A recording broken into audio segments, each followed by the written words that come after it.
Devo dire che quando ho ricevuto questa richiesta da parte di alcune amiche di trattare l'argomento della fecondità, della maternità, mi sono un po'... La cosa mi ha interessato subito, ma allo stesso tempo, subito dopo, mi sono anche detta, ma che cosa potrò dire su questo tema? Perché non è che abbia mai fatto un pensiero compiuto o definitivo su questo argomento.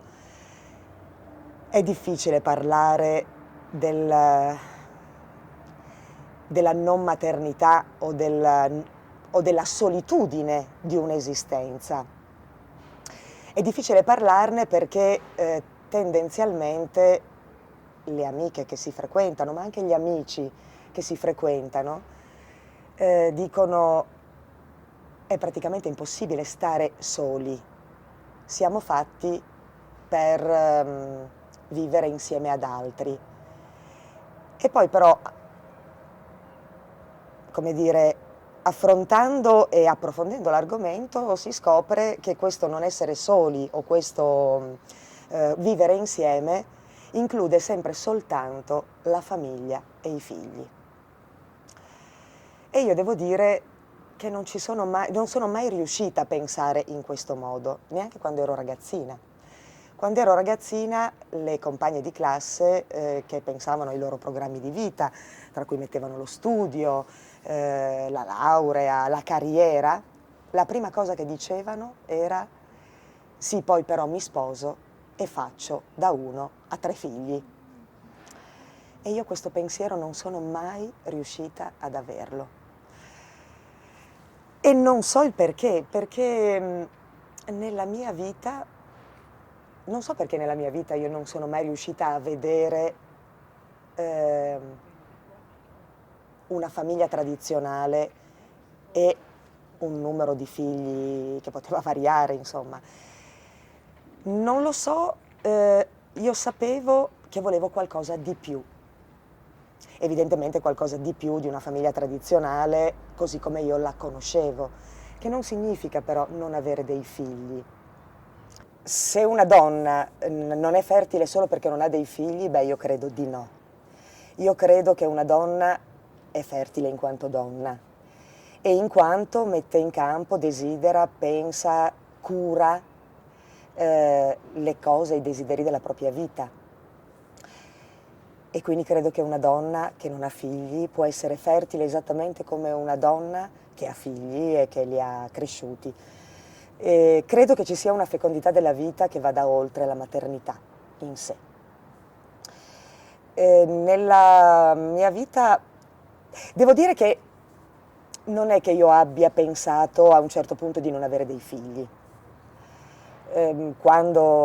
Anzi, se proprio devo dire, appunto le mie compagne pensavano di avere una famiglia tradizionale, se dovevo avere un desiderio, dovevo avere un pensiero, il pensiero che io avevo era il pensiero di una comunità, o di una famiglia allargata, di un luogo enorme dove c'era dentro tutto, dove c'erano dentro tante madri, tanti padri e probabilmente anche tanti figli. Figli propri, figli non propri, figli che trovavano casa, che potevano trovare casa lì, ecco. Quindi se dovevo avere un pensiero era quello, che poi ovviamente la vita non mi ha dato. Nella mia vita professionale io incontro molte persone, mi occupo di educazione, mi occupo di formazione, aiuto i bambini, aiuto anche i ragazzi, i giovani, a volte anche gli adulti, a tirare fuori la loro espressività, il loro desiderio di comunicare. Io mi occupo in una parte della mia vita di teatro e aiuto me stessa, ma aiuto anche le altre persone a sviluppare questo linguaggio teatrale. E quindi incontro davvero tante persone, anche tanti piccoli, che desiderano esprimersi, che desiderano trovare la propria strada. e io mi occupo di loro, mi occupo per una parte, per un tragitto, per un percorso che però finisce lì, no? Io prendo i bambini a una certa età, li accompagno per un tragitto di strada e poi li lascio, li abbandono, perché hanno trovato la loro strada. Ecco, questi incontri credo abbiano lo stesso percorso credo che abbiano lo stesso percorso di una maternità. Mi occupo di loro, li faccio crescere e poi li lascio andare per la loro strada. Ecco, se c'è una cosa che io non ho mai amato di un pensiero, ecco, se c'è una cosa che io ho sempre pensato un po' pericoloso nelle famiglie tradizionali, è che i figli sono proprietà delle madri o dei padri. Diciamo che fino a un certo punto il fatto di non essere né sposata né madre non è stato un problema. Non è stato un problema nei confronti delle persone che stavano intorno a me. Non c'era da giustificare nulla. Da un certo punto in poi, però, è stato più complicato perché le persone cominciano a guardarti con sospetto. Il fatto che tu non sia madre, che tu non sia sposa, soprattutto in alcuni ambienti, ma per la verità in tutti gli ambienti, siano essi cattolici, siano essi laici, siano essi... Il fatto che tu non possa essere collocata da nessuna parte è problematico. Le persone hanno bisogno di sapere se tu sei omosessuale, se tu sei, cioè a quale desiderio tu abbia. Tu devi in qualche modo dire quale luogo abiti. E il problema è che io credo di non volere abitare nessun luogo, di non volere avere nessuna etichetta. Io non credo di aver ancora deciso che cosa voglio fare nella vita. Credo di avere bisogno di tutto il tempo e di tutta la vita per poterlo decidere. E quindi il fatto di avere delle etichette mi crea problemi. Mi crea problemi dover spiegare. Per esempio, mi crea problemi dover spiegare che sono felice anche se non sono madre. Perché vorrei che la gente vedesse che sono felice e basta. Oppure che in alcuni momenti sono felice, in alcuni momenti sono tristi, perché la vita è così, la vita è fatta di alti e di bassi, è fatta di momenti molto fecondi e di momenti molto sterili. Credo, se posso guardare le mie amiche mamme, che loro vivono lo stesso mio percorso. Vivono momenti di grande fecondità nel loro essere madri e vivono anche dei grandi momenti di sterilità nel loro essere madri. Perché la vita è così, perché la vita è misteriosa ed è misteriosa per tutti. Dunque credo che la cosa che più mi dia fastidio sia le etichette. Ecco, io vorrei poter dire che sono una donna, non che sono una madre, che sono una sposa, che sono una divorziata, che sono sposata, che sono un amante. Perché nella vita, a seconda delle fasi, ci possono essere tutte queste cose, oppure nessuna. Ecco, credo questo. Sì, credo sia molto importante una cosa.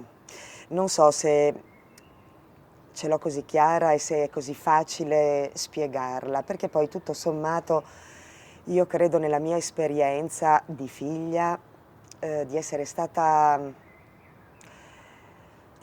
una figlia complessa e articolata, di aver avuto una madre e un padre complessi e articolati, molto belli, che hanno fatto il loro meglio per essere padri e madri, ma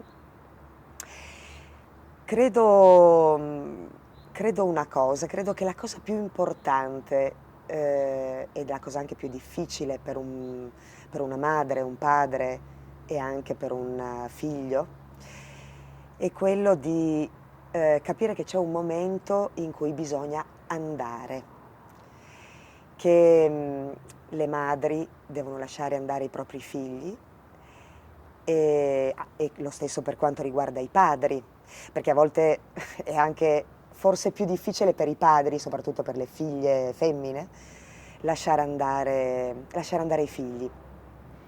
E credo che per un figlio, per una figlia, sia importante andare.